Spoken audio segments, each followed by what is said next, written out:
আসসালামু আলাইকুম এভরিওয়ান। আজকে রান্না করব গরুর মাংসের রেজালা। এই জন্য আমি এখানে 2 কেজি গরুর মাংস নিয়ে নিয়েছি। এখন গরুর মাংসগুলো লবণ পানিতে ভিজিয়ে রাখবো 1 ঘন্টা। এবার মশলা রেডি করে নিচ্ছি। এখানে হলুদের গুঁড়া, মরিচের গুঁড়া, ধনিয়া গুঁড়া, জিরা গুঁড়া পানিতে ভিজিয়ে রেখে দিব। এতে করে গুঁড়া মশলায়ও বাটা মশলার স্বাদ পাওয়া যাবে। 1 ঘন্টা পর মাংস পানি ঝরিয়ে নিলাম। এখন প্রেসার কুকারে সিটি দিয়ে নিব 10টা। এর জন্য আমি কাঁচামরিচ, লবণ, পেঁয়াজ এবং সয়াবিন তেল দিয়ে পরিমাণ মতো পানি দিয়ে দিয়েছি। পানি খুব বেশি দেওয়া যাবে না, মাংস থেকে লেভেলটা একটু উপরে হবে।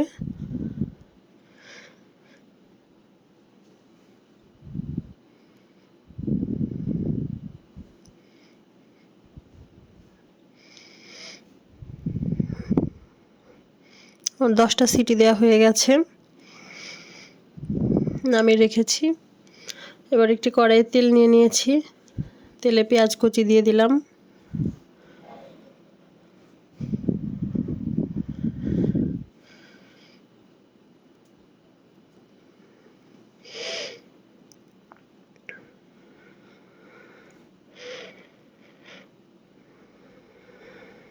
পেঁয়াজগুলো সুন্দর করে ভেজে নিব।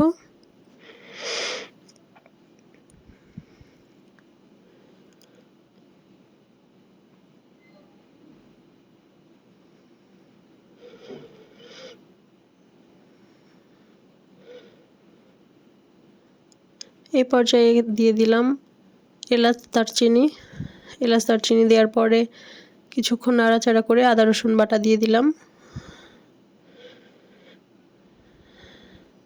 এখানে আমি রসুনের পরিমাণটা একটু বেশি দিয়েছি, আদার পরিমাণটা কম দিয়েছি।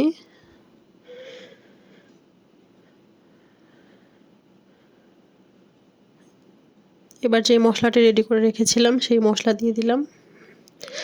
দেখুন মশলাগুলো কিভাবে ফুলে গেছে। এরপর আমি প্রেসার কুকার থেকে মাংস বের করে দিয়ে দিয়েছি।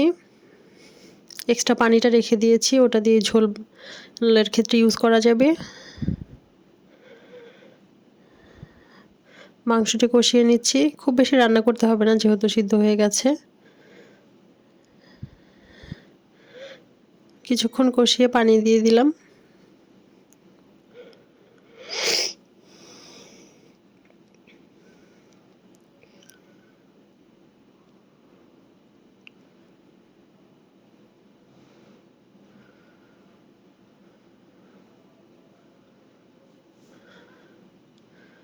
মাংস সিদ্ধ করার সময় যে পানিটা দিয়েছিলাম আমি এখানে সেই পানিটাই ব্যবহার করছি। এক্সট্রা করে ঠান্ডা পানি দিতে যাইনি।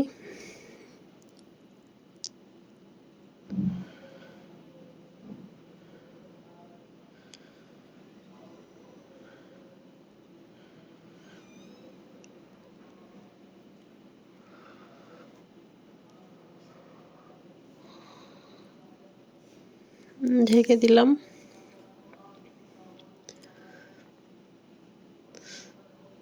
মাংসে বলক চলে এসেছে।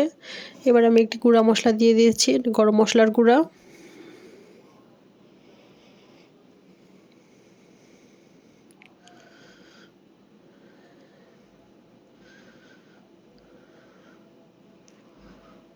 রান্না অলমোস্ট হয়ে গেছে, আমি মাংসটি নামিয়ে রেখেছি।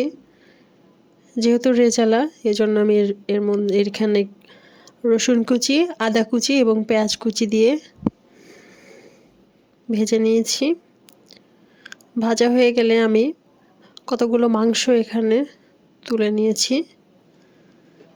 মাংসগুলো দিয়ে সুন্দর করে নাড়াচাড়া করে ভেজে নিচ্ছি।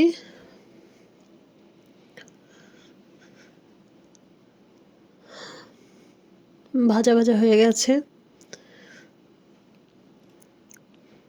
এবার এই মাংসগুলো আমি বাকি মাংসের সাথে মিশিয়ে দিব।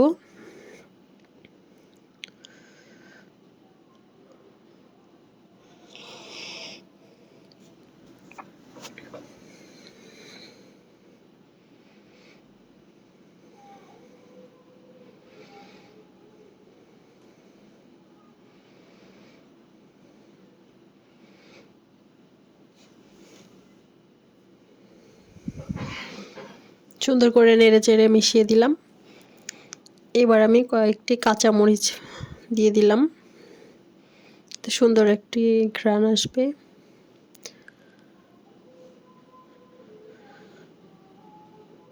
হয়ে গেল আমার গরুর মাংস রান্না। Thanks for watching.